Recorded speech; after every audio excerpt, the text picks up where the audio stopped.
The Rebel Capitalist Show. Okay, guys, it gives me a great deal of pleasure to welcome someone to the Rebel Capitalist Show, a first-time interviewer. And he is a fellow, what's the word, Marco? Is it a Medellin? From Medellin? Paisa. Well, the people in Antioquia are called Paisas. So I guess so we're the gringo paisa. Gringo Paisas, yeah. Kind of. All right. Well, he's someone that I've really looked forward to speaking with. You guys are going to love the interview. Marco, welcome to the Rebel Capitalist Show, my friend. Glad to be here, and I love the name Rebel Capitalist. Yep, that's right. That's right. So tell us about how you fit into the Rebel Capitalist category. What's your background? Well, I'm a crypto guy, so I'm the very definition of a rebel when it comes to the financial system. Yeah. I've been in crypto for 11 years now, and I'm active in educating people about crypto through video courses, newsletters, and stuff, and helping people make money and learn about cryptos. And I also run a crypto hedge fund. Yeah, and you were born and raised Germany, and then as you most likely can hear, yes. Yeah, but tell us about that journey. How old were you when you moved from Germany, and why did you move? Well, I was 23 or 24 when I left Germany. So quite some years ago. I've been living in Latin America for, let's see, I left 2005, so 16 years now. I've been living in Latin America. So I originally moved to Paraguay and spent a few years in Paraguay. Then I moved to Argentina, spent a few years in Argentina. Then the same with Uruguay, and now I've been in Colombia for a few years. And, I talk about Colombia quite often on my channel, especially Medellin, because I've been investing in real estate there since 2015. And we can get to that in a bit. But why did you land in Medellin, and what made you stay? Well, after so many years in Latin America, let's see, that was 4 or 5 years ago, we said, okay, kind of bored of Uruguay, let's look for something else. And then we basically said, okay, where shall we move to? So I made an Excel spreadsheet, with taxation, climate, population size, internet speed, all these kinds of important metrics. And I made a spreadsheet with about 20 locations or so. And I said, okay, it should take about 2 years or so to check all of them out. And then 5 years later and 2 times around the world, we ended up picking Medellin. Out of all those cities. Yeah, I mean, Medellin is a great place to live. As you know, the quality of life is excellent. The climate is great. The value you get for your money is great. The food is good. Like, it's just all around a really good deal. And you still have a little bit of this perception gap due to Colombia's past, although this is like disappearing rapidly, I have to say. Yeah. So the secret is slowly getting out. Yeah. Yeah, it definitely is, with Instagram, the internet, and all the kids, all the backpackers, all the tourists going there, especially COVID thing. The internet gets that message out so much faster about how neat of a place it actually is. But I'm curious, what were some of the other cities that were close to number one? Like, what was the top 5? Well, I mean, it's of course always a very personal preference, but for me, also in the top was Buenos Aires, where I used to live before. I was also prepared to basically move back to Buenos Aires, but it was a good choice to not do that, as Argentina is tumbling down very quickly and getting worse pretty much by the month. So another favorite of ours was Cape Town. I love Cape Town, but then again, to live there, very complicated in terms of residency taxes. And now also in hindsight, a good choice, because it's also going downhill rapidly, South Africa. And then I like Kuala Lumpur a lot. I also like Bali a lot, but I'm not sure if I would want to live on a small island. So I kind of want to have at least, like, let's say 100,000 people around me to have like all the benefits that come with like a city, basically. But basically these are kind of the top places. And then there are a lot of other ones that are nice, but for many reasons don't make the cut to really like spend significant time there. And even here, Medellin, I mean, pre-COVID, I was every year spending my time in 15, 20 different countries. Now this year last year anyways, because of the lockdowns and stuff, it was quite limited. But now that travel is kind of open again, but still we're taking it a bit easy this year, because we've been traveling so much over the last few years, like the last 5 years, basically traveling nonstop. living more or less out of a suitcase. So for us, it's a really nice change to be home again more often and get some work done here in the house. And now that the supply chains are really screwed up, everything takes a long time. Even for local products, I'm going to get a big library done right now out of tropical hardwood, and that's a local product in Colombia. But it takes 2 months to get the wood, and then takes another 25 days to dry it, and then the carpenter needs to do its job. So you're looking like at 3 or 4 months to get this done, and it's like that with literally everything that you want to get right now. If stuff comes from the outside, if it's imported, it's even worse. So everything takes its pretty time now. Wow. See, I didn't realize that. I left Medellin in, what was it, April or May of 2020 because of the lockdowns. And I was just sick and tired of it. So I went to St. Bart's because they were completely open there. And then I traveled around, and I ended up in the United States. So I haven't experienced a lot of the supply chain disruptions, especially the grocery stores, were fine. Everything was stocked. There was really no difference that I saw, but a lot of places obviously weren't open where I was hanging out. I had a place in Provenza. I do most of my investing there. And so, the place right around Parquilleras and up the hill by Al Alma and all those breakfast places. Sure. You just go to that little mini mart right there. I didn't really notice a difference, but how prices been? Because that's kind of what I'm thinking through there. If you're getting supply chain disrupted, are you seeing prices going up quite a bit? With the foods, there's really, I haven't noticed any difference there. During the lockdowns, of course, there was some stuff running out, but in general, with the food, you notice no difference at all. And honestly, I don't check really the prices of food when I go to the supermarket, right? But I can tell you, like, to get back to the example of wood, I mean, the wood price is basically doubled, and also got some stainless steel work done, a structure there that also has gotten more expensive. But to be fair, this is not a Colombian problem. I mean, I heard the other day that there are some chip foundries in Texas that are shut down because of supply chain constraints. I hear some stuff from Germany that there's a lot of problems. So, I mean, it's been a global disruption, and supply chains are global. And even in the development world, they are even more just in time. So the problems are even more severe. So this is something that's been destroyed in an instant practically, and it will take years basically to come back and get redeveloped. And that's if all this lockdown business and all this nonsense ends. I mean, right now it's really tough for many businesses. Yeah, I know lumber prices in the United States have quadrupled. So it's even worse than here. Yeah, absolutely. So when I talk to a lot of macro guys on the channel, and you think through kind of the Keynesian argument for government deficit spending, and you say, okay, you go into a recession, aggregate demand decreases, and therefore the government needs to come in and spend enough money to bring aggregate demand back up until we get those animal spirits that can take over again, and the entrepreneurs can start borrowing money, growing their businesses, creating more goods and services, increasing productivity, and that brings the economic output back up to where it is, where the government theoretically can kind of ease off the gas pedal. That's the way it's supposed to work. Right? But that's not only wrong, that's exactly the opposite of what should happen. I mean, the government is the problem here, not the solution. So the more the government gets out of the way, the better, right?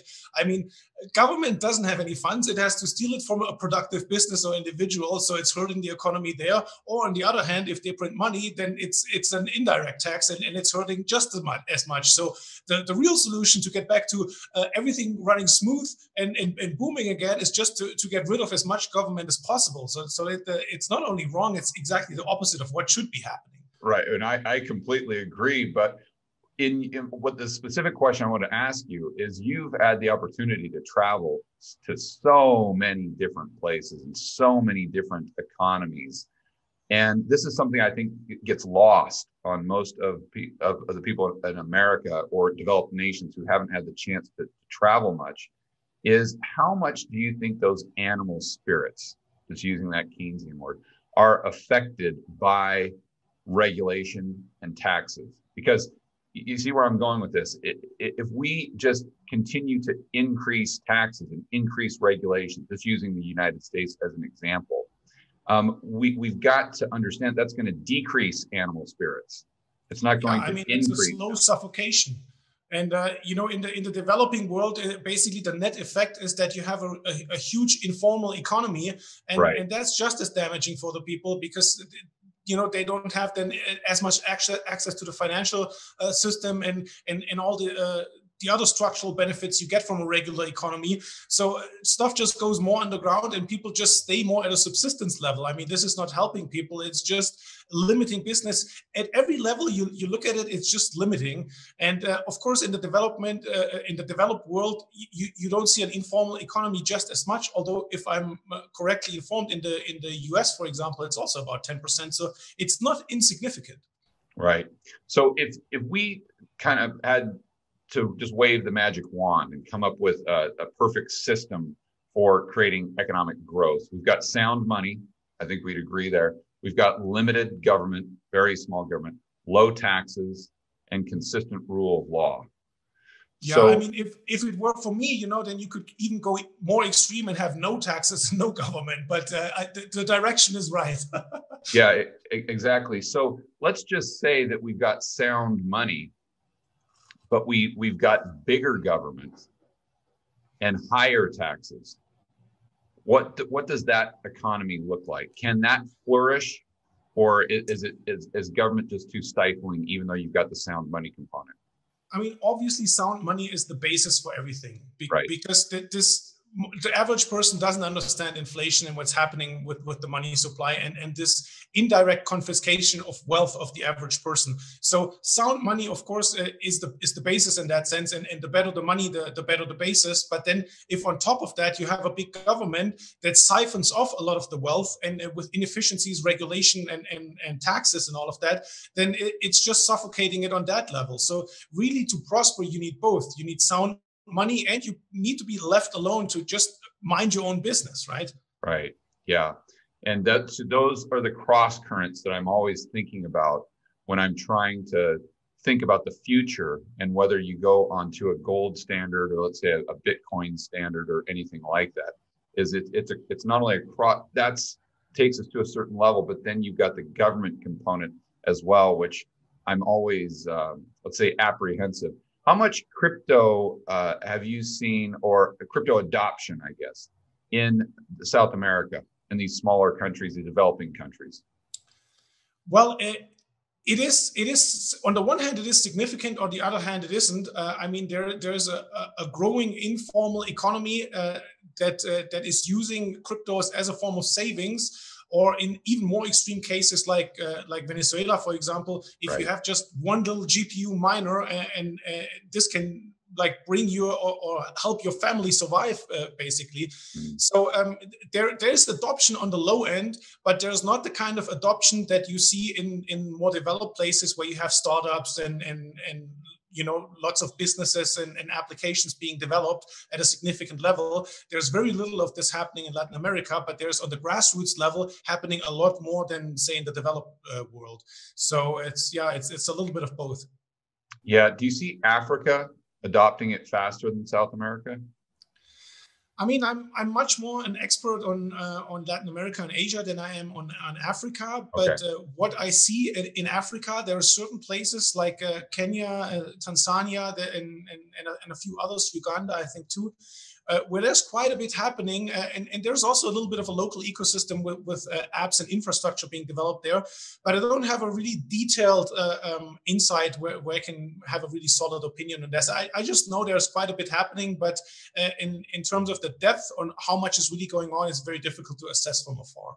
Okay, got it. So where do you see the road going with crypto and maybe more specifically Bitcoin? I don't know if there's some that you're bullish on, some that you just completely dislike, or can you just kind of get me up there? Yeah, obviously I have a lot of opinions on a lot of different things when it comes to that, because what we do in our fund is, if you look at the blockchain ecosystem in general, you have different layers to it. You have like all the hardware elements, be they mining chips or point of sale terminals, all kinds of stuff. And you have like a core infrastructure layer with like databases and stuff like that. And then you have the main blockchain layer with the different blockchains. You have a protocol layer with more specialized protocols that do other things. And then on top, you have all the assets and applications. So what we do in our fund is we really focus on the protocols and the blockchains that all the rest is being built upon, because that's where over time the most value will accrue. So we're really deep in the weeds with that. But more broadly speaking, it's now really just Bitcoin that is hitting this exponential curve in the adoption. I mean, every technology goes through an S curve, and right now we're hitting like the exponential phase. So that's why I think this cycle will also be a super cycle, where we also have for the first time the institutions coming in. I mean, it's almost on a daily basis now that you hear of some big company putting part of the treasury in Bitcoin. So in terms of the general awareness, it's still very much at the Bitcoin level with the individuals and also with the institutions. They haven't even realized yet all the stuff that's happening with DeFi, with the open decentralized financial system that is now evolving rapidly. So there's a lot going on at many levels. How do we get from a standpoint of a store of value or a digital asset to something that's used in transactions? Well, this is mainly a technological limitation. So I always like to compare it to the internet. I mean, the internet went through the same S curve, and you know, in the 90s with dial-up or DSL connections that were really slow, you didn't have video streaming and all the stuff that we enjoy now. And it's the same with blockchains. If you look at Bitcoin is the Model T of blockchains. Yeah, it's 11, 12 years old. It's really slow, and of course, in terms of the store of value application, that comes with its benefits, but it doesn't really allow for it to be used as money in day-to-day life. I mean, you can't buy a coffee with Bitcoin, right? It's not what it's designed to do. I mean, maybe initially it was the aim, but it's simply not there yet from a technological perspective. But that's exactly what I do with my research, is because there is a lot happening in the development of this technology, and there are new next generation high-speed blockchains where you have almost instant finality, a transaction confirms in less than a second, where you have all the capacity for thousands and thousands of transactions a second. Right. So where you, and the fees also, I mean, don't forget the fees, the fees on Bitcoin, like to send a transaction, $10, $20, $30, you can't buy a coffee with that. But with some of these newer high-speed blockchains, it's a fraction of a penny, it's almost instant. And it's just a matter of the whole ecosystem developing and maturing more. So it's just, there's all this potential there, but it really takes like 1 or 2 decades to really shine. Right. And how do you see this being adopted, or how does the transition look in a country like Colombia? Well, I mean, the reason I say that, Marco, because you know that, my goodness, if I had to guess, I'd say in our area, there's probably a lot more as a percentage. I'm thinking about transactions that are done in credit card or debit card. But, once you even get out into Envigado or Laureles or anything, Strata 5 or Strata 4, I mean, what would you say? Like 99% of the transactions are done in cash. So how do we make that transition? Is it kind of like the Nigerian model where they just traded back and forth on their cell phone? I know that became very popular. Do you see that happening in Colombia, or how do you see it? Yeah, I think you're referring to M-Pesa, which I think is in Kenya. Yeah, okay, I mean, that's exactly the thing. It's not so much that we need to bank the unbanked. We need to unbank the banked, right? It's the other way around. Right. And basically, it's just like with cell phones. In Africa, you didn't have landlines. People skipped that and went straight to cell phones. And it's the same with the unbanked population. They're probably not going to have a bank account. They're going straight to cryptos. And you see that in certain markets already. And unsurprisingly, the highest crypto adoption that I'm aware of, that I know personally, is in South Korea. And in South Korea, you have something really interesting happening now with a stable coin that is tied to the Korean won. And a lot of big companies in South Korea got behind that, like the local equivalents of Amazon and so on, like the big e-commerce companies. So this is growing massively now with an app on the cell phone, and that you just pay with a Korean won stable coin. And something similar will happen now, especially as we talk about DeFi, because if we zoom out and look at the big picture, basically we have the legacy financial system where you're restricted and limited in so many ways with all this KYC and AML bullshit. Right, you have to trust middlemen. I mean, you don't own your money. It's sitting in a bank somewhere, and they can withdraw access to your money at any moment. And it's slow, inefficient, and all these things. So what we have now with the blockchain ecosystem, with DeFi, and DeFi stands for decentralized finance, is basically all the building blocks in the financial system, be they loans, be they derivatives like options, be they savings accounts, insurance, all these things, we have them now being redeveloped in an open, permissionless manner where nobody can prevent me from doing business with you, and where there's no middleman, where everything is direct, and where you have also much higher interest rates. I mean, in a savings account now, basically you earn nothing. In DeFi, you can easily get 10% or more. And so what we see now is this evolution of rebuilding the financial system in this open manner. And there will be a tidal wave of money once the general population wakes up to that all of a sudden they can make 10% on their savings, and they have a lot less hassle. Everything is cheaper, more efficient, and easier. So there will be a big tidal wave of money moving over there, and this will happen at all levels, you know, in the developing world just as much as in the developed world. Yeah, and the one thing I will say, that in all those stratas and neighborhoods, areas that I was talking about before, 99% of the transactions are cash, but every single one of them has a smartphone. Exactly. That's exactly right. Most of them might not have a bank account, but everybody has a smartphone. Yeah. So there's no technological barrier. It's just the software has to get there from a usability point, and just the whole awareness in general has to grow. But now that we're hitting this exponential wave, we're getting there. We're getting there fast. So this has all manners of consequences for the legacy financial system, and it's going to get really interesting throughout this decade for sure. Yeah, you know, one time I was in Ecuador on the coast by Montanita. I don't know if you spent much time in Salinas or anything like that in Ecuador. But I mean, I know the place, but I don't spend much time there. So it's about an hour north of Salinas, and by one of these little fishing villages by Montanita, which is a little surf town there, and maybe 1,000 people in the town. And it's just, you got that one highway going up the coast. Anyway, we got pulled over for some BS reason. And the gal that was with me spoke Spanish. She was Ecuadorian. So the guy pulls me over. He's like, do you have your, and I always play the stupid gringo. Even if I can speak Spanish, I just pretend that I don't, because if they think you only speak English, they just don't want to deal with it. So they're like, just go on. Or it gets expensive. Yeah, right. And so she goes back and forth with them, and I'm like, oh man, is he giving me a ticket? She's like, oh no, we'll just bribe him, we'll just pay him off, no problem. I'm like, well, I don't have any cash on me. She's like, oh, no big deal. And she does something with her cell phone and gives him her cell phone, something like that. And 5 minutes later, 3 minutes later, he comes back, gives her the cell phone, and she's like, okay, we can take off.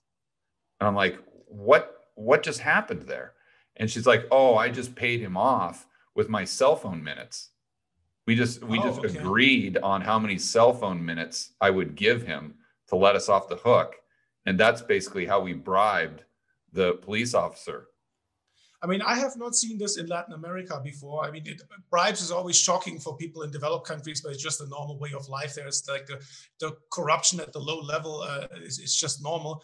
But I have not heard about cell phone minutes, but I can tell you how I used to do that in Paraguay, because Paraguay is a very hot country, right? It's the climate is hot. And I was driving a Land Cruiser there that had in the middle console a built-in fridge. So I always had beer cans in there that were ice cold. And you just throw them a beer can and they're happy. See, that's freedom, right? That's freedom. We're allowed to be dangerous, and that's a good thing. Okay, so how do you see I want to go back a little bit here. You were talking about how you could get a higher interest rate. Mm-hmm. So how would that work? I mean, why would we? Let's keep this in layman terms here. Keep it at a 7th grade level. How would you be able to get a higher interest rate? How is XYZ entity able to pay you 8%? 9%, 10%, something like that? Well, unlike in the legacy financial system where central banks have basically destroyed the bond markets and pushed interest rates down to zero or even negative, the blockchain ecosystem is a truly free market. It's the first time ever in history that we have a completely global, truly free market with basically no government interference. So in a free market, if you want to borrow money, you have to pay a real interest rate. And so that can be 8, 10 or 12% or maybe 5%. It depends on the asset and the circumstances. But it's basically, even in the legacy financial system, you just got to go back a few decades, and that's what you paid if you lent money. You know, in the 80s, interest rates were in the double digits, like between 10 and 20%. So that's where we're at in this market. And then there's some unique like specialties, let's say, of the blockchain ecosystem that might boost that return even further, because all these protocols and applications, they are their own little ecosystems, and they have their own tokens to make them work. And they also have, most of them have like a built-in supply of the token over a very long time frame. Let's say they have an inflation of 2% a year over 100 years. And because this is still a small new project, a lot of these tokens still get emitted. So on top of the normal interest rate that you have, you might have a local native token to that application or platform that you're using that you get on top of it, boosting your returns even more. So there's all sorts of ways to earn interest in the blockchain ecosystem, and it's very rapidly evolving. But even for like the standard average user that just wants to park some money, maybe in a stable coin, into one of these aggregators that runs all these strategies for you, like you can easily make a double-digit yield on just plain old dollars, you know. And who is the borrower in that case? Well, it would be some other individual in the blockchain ecosystem that's working with cryptos that says, okay, I want to borrow this because I run a more sophisticated strategy, or I do something else. I speculate on another token that I think will appreciate more. So there's all sorts of uses for that. So you're borrowing the actual tokens. Yeah. I mean, you're borrowing the tokens. And of course, it's what normally, you know, a bank in the legacy system, they will look at your collateral and it's all like very inefficient and slow and expensive.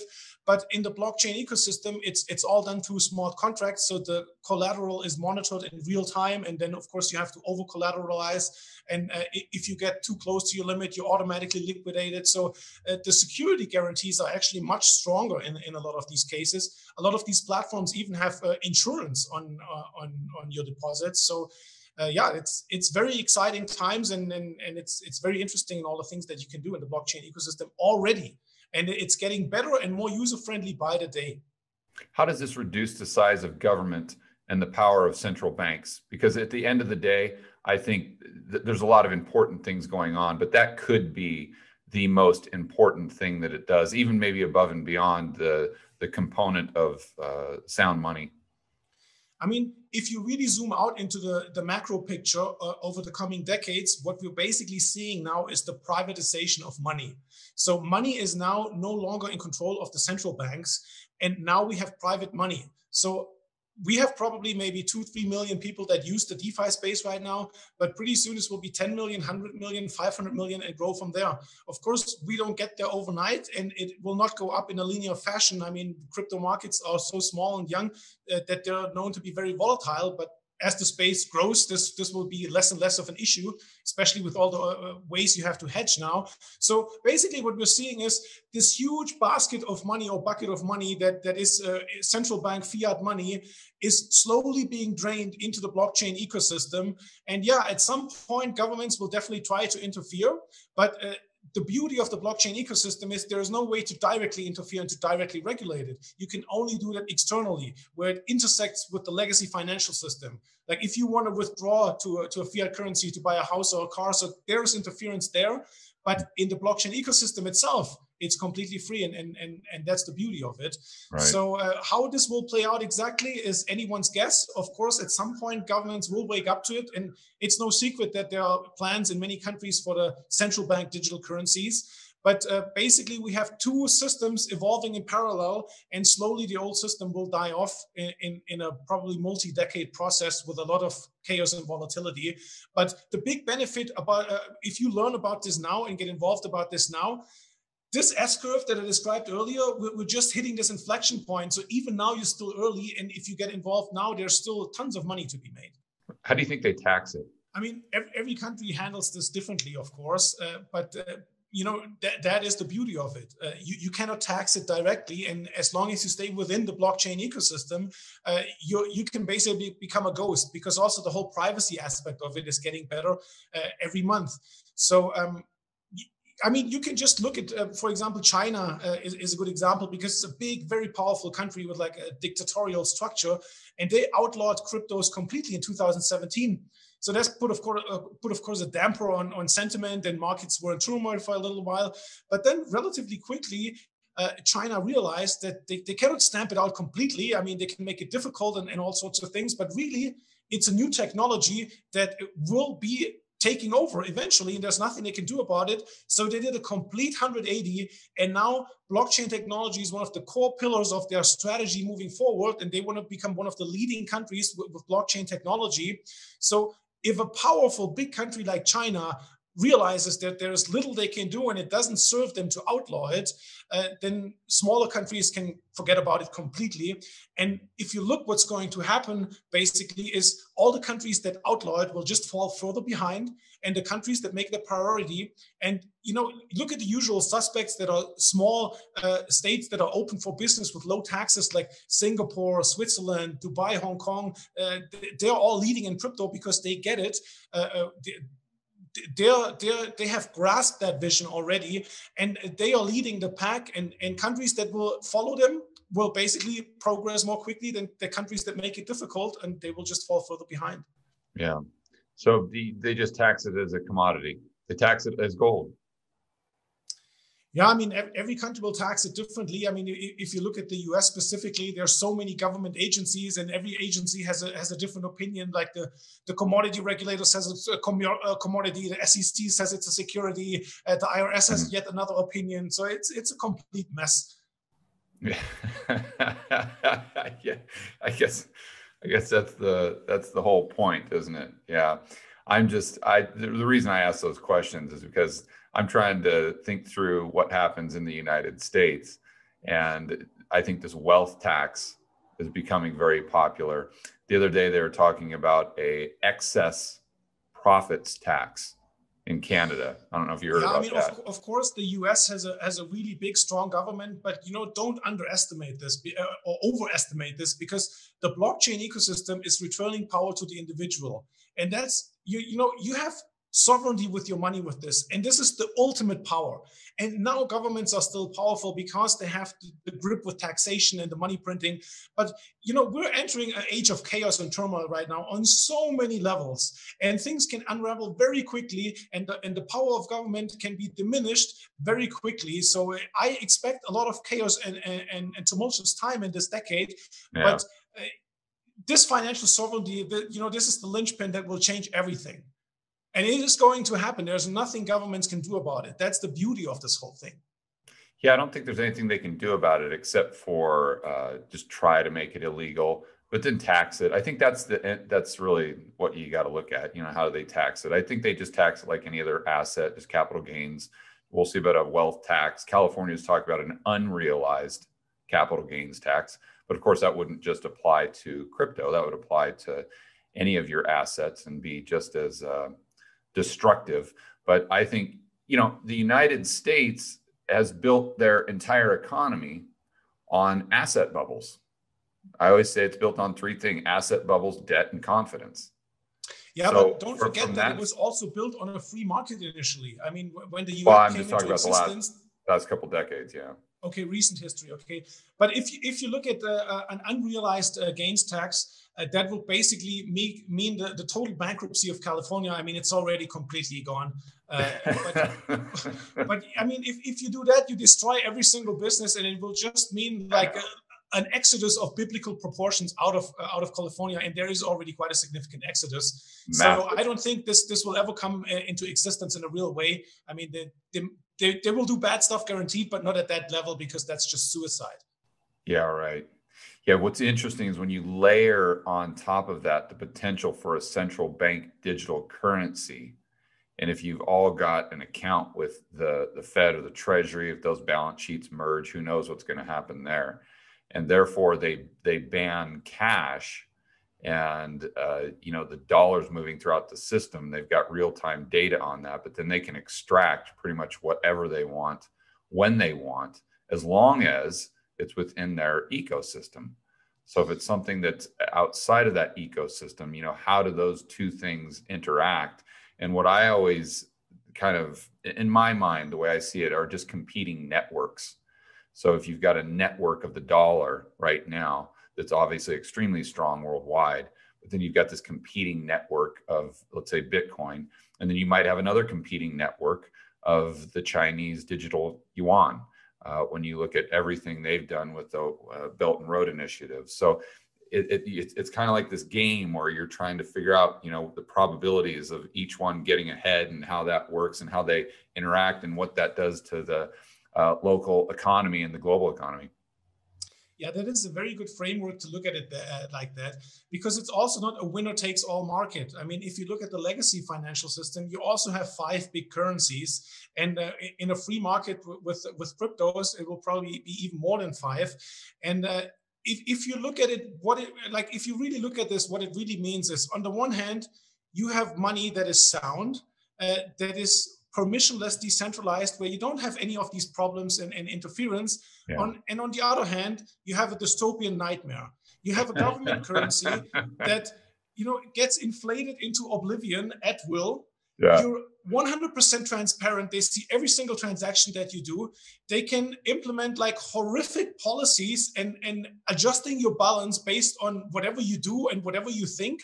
So it's a complete nightmare. So if I, as an individual, look at this, it's not even a choice. So I will use the blockchain ecosystem, and I will use the crappy government system where I have to, basically to pay taxes. And so, yeah, they will definitely implement this. This is no secret. And if you look at currency in general, I mean, the physical cash in circulation is what, 1%, 2%, 3%?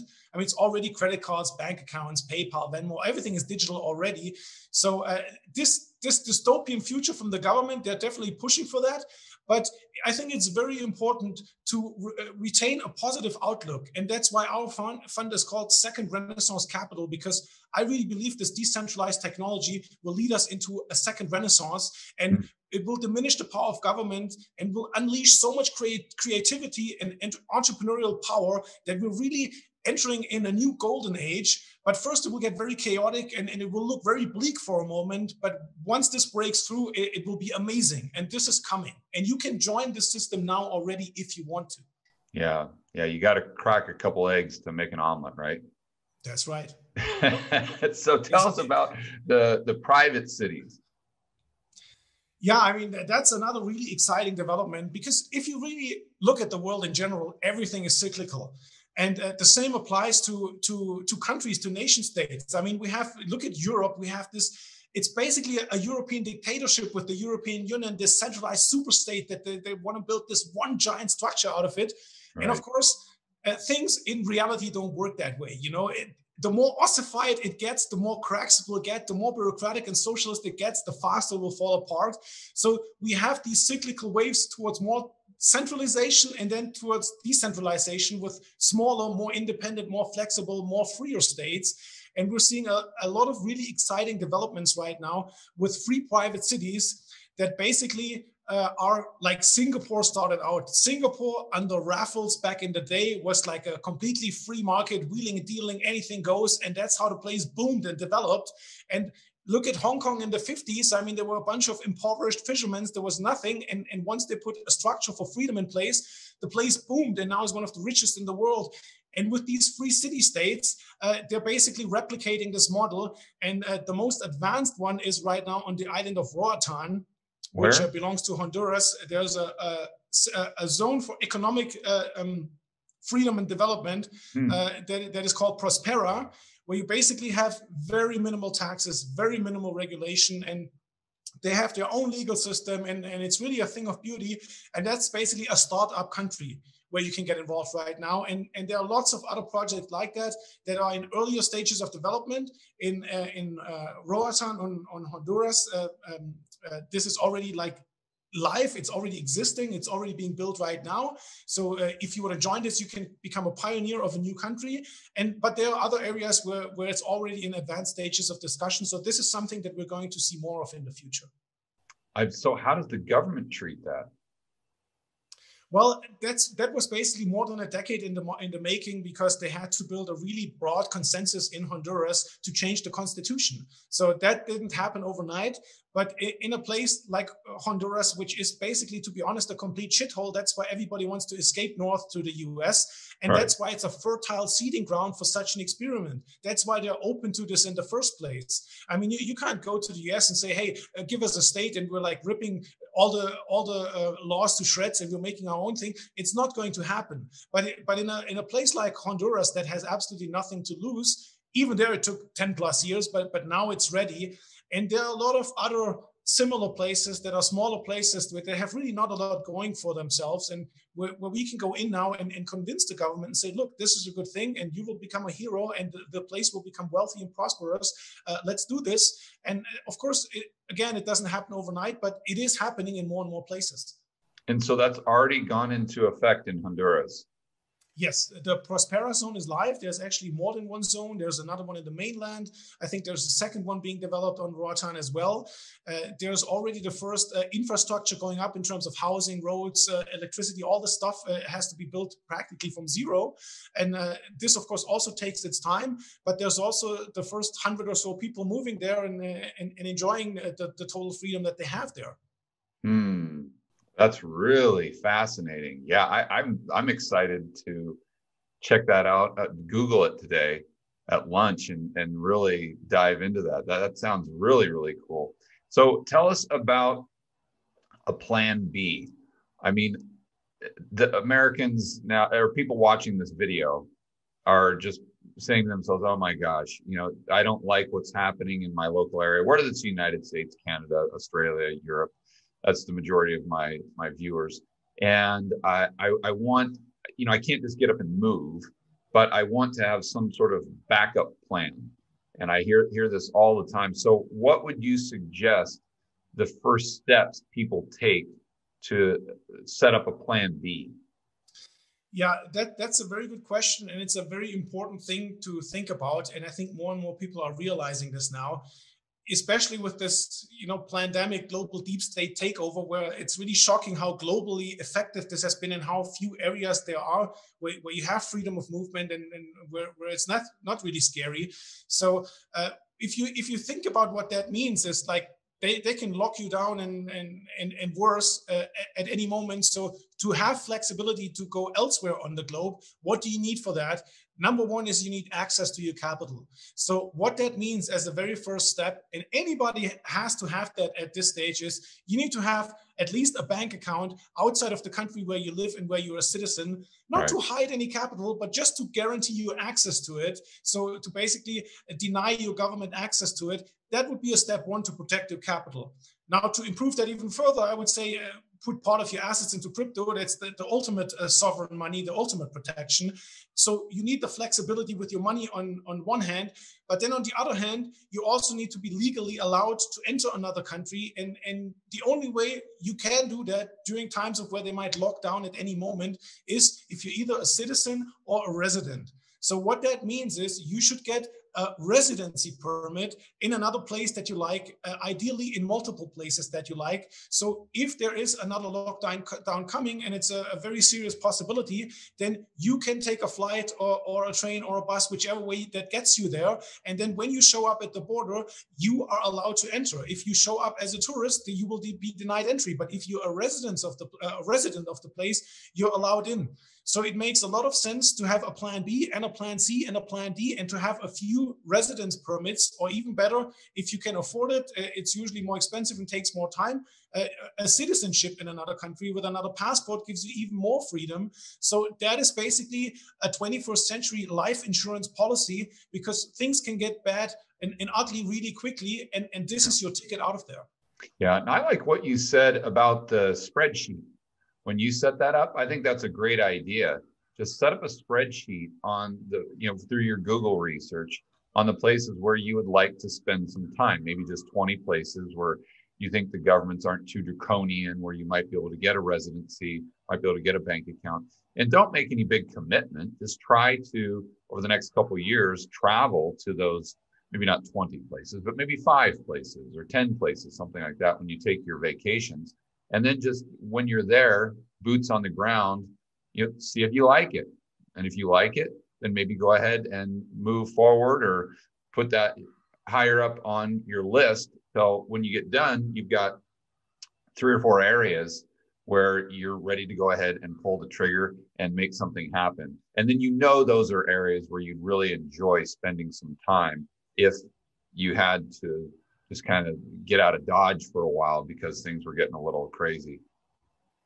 Yeah, that's very good advice, because if you look at it, unfortunately, most people, they act like a tree with roots in the ground, and they don't really explore this big planet that's available to us. I mean, a lot of Americans especially don't even have passports. I mean, that to me is like a nightmare situation. And they wait till it's too late. They couldn't even go somewhere if they wanted to. And what you said is right. You first need to go to a place, because a lot of this comes down to personal preference. You might come to Medellin and hate it. I mean, I love it, but maybe it's not for you. Maybe your preferences are completely different. So you need to go out and explore and see what you like. And this is really step one. Yeah, and people get too reactionary, or they don't plan enough. They think, well, I'm not going to do that. It's not that bad right now. I'm going to wait until, but they never draw a line in the sand. Yeah, I think that's very important. People should draw a line in the sand and say, okay, if the government does this, I'm gone. Or at least I'm going to take action on my plan B. Because if you don't do that, then you're like the frog being boiled. And I think you would agree that if you're in a country, it's very difficult to see how quickly things are changing for the worse, because you kind of get acclimated to it. But when you leave for a year or 2 years or 3 years and come back, it's like looking at yourself in the mirror. You're like, what on earth just happened here? This is crazy. Can't everyone else that's here see the dramatic changes that have occurred over the last 5 years, and why aren't they doing anything about it? So I think that's why it's important for people to make a list of things that if this happens, if I see a wealth tax in the United States, that's the line in the sand for me, to make it less of an emotional thing and make it more just a structured process. Yeah, and as far as I'm concerned, we're already a mile past the line in the sand, right? I mean, we're already living in a nightmare situation. So what are you waiting for, people? Wake up. I mean, I don't know what it is, but if you look historically, the majority of the people have always acted like sheep, and they were slaughtered. I mean, just look at history, read a history book, and everything is out in the open. It's so transparent. You just got to open your mind and open your eyes and look around and see what's going on. I mean, really, what are you waiting for? It's 12 already. Yeah, as a German, I'd love to get your take on the Berlin Wall. And my point here is, when they built the Berlin Wall, none of the politicians came out and told the people, hey, you know what? We're going to build this awesome wall, and it's going to trap all you guys in here, and you're going to absolutely love it. And the people were just like, yes, trap me in my own city. That sounds fantastic. No, think about this. Americans don't get this, but I think they need to think about it. It was always sold, and correct me if I'm wrong, but it was always sold to them as, this is for your safety. This is for your protection. We're going to protect you from, XYZ scary dragon that's over the mountain, whatever they want to create. And it ends up locking them in, and it ends up not protecting them, but just restricting their freedom. So, but am I right there? How did that actually play out? Yeah, I mean, the road to hell is paved with good intentions. And if you look at history, governments have killed hundreds of millions of people. Like, I don't know what it is in human psychology that the average person always looks for an external authority that tells them what to do. I mean, this is the root of the entire problem. And it's like Stockholm syndrome. For me, it's Stockholm syndrome. And for me, I don't get it. What you're looking to the government to rescue you, when the government is the one that's going to crush you and might even kill you. Yeah. So, right. But was that how the Berlin Wall was sold to the East Germans? I mean, I don't know how they sold it specifically, but if you compare that time period to today, what is truly shocking to me is, under communism, no matter if it was in Eastern Germany or Poland or Russia, everybody knew that it was propaganda, it was fake. Everybody knew that it was all just a facade, that is not true. And now, today, people like listen to mass media and gobble up this propaganda like it's the gospel of truth. I mean, the difference is shocking in the just general education level. Back then, people knew it was all a scam and people tried to get out. Maybe it was too late. They realized it too late, but they knew it was all terrible. And now people think, oh, it's a good thing. And this is what's truly scary. Do you think Eastern Europe is less likely to adopt the socialist policies that we see pushed through Western governments because they experienced it in the recent past and they're like, no, been there, done that. We don't want anything to do with it? There's indications for both. If you look at Hungary and Poland, they are resisting this global reset a lot, and they are also putting measures in place against the big tech censorship that we're seeing right now, with draconian fees against companies that censor. So they are very opposed to this. But then, if you look other states that recently had communism, like Slovakia, they have one of the worst, most draconian lockdowns in the world. So I also don't know what is the difference between Slovakia and Poland, that one country gets it and the other one doesn't. So it's mixed results. Yeah, that's an interesting take.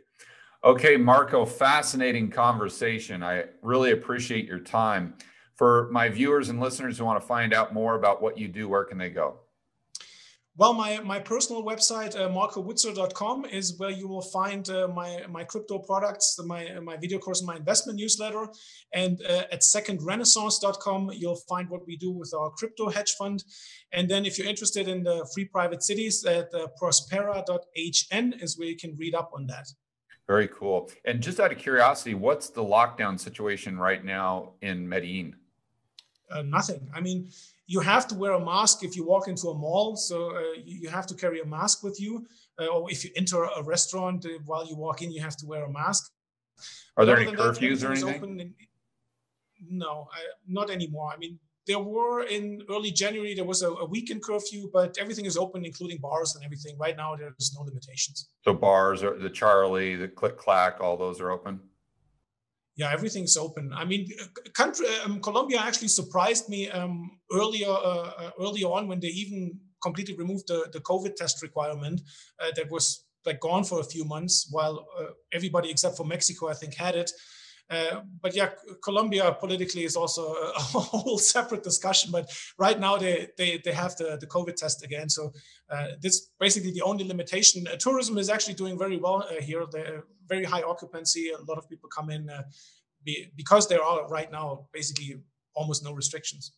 Okay. Yeah, I just know a lot of my viewers are considering going to Medellin, checking it out for real estate, just as a nice place to spend some time. So I wanted to get an update there. All right, man. I appreciate your time, and I cannot wait to do it again. Thanks, buddy.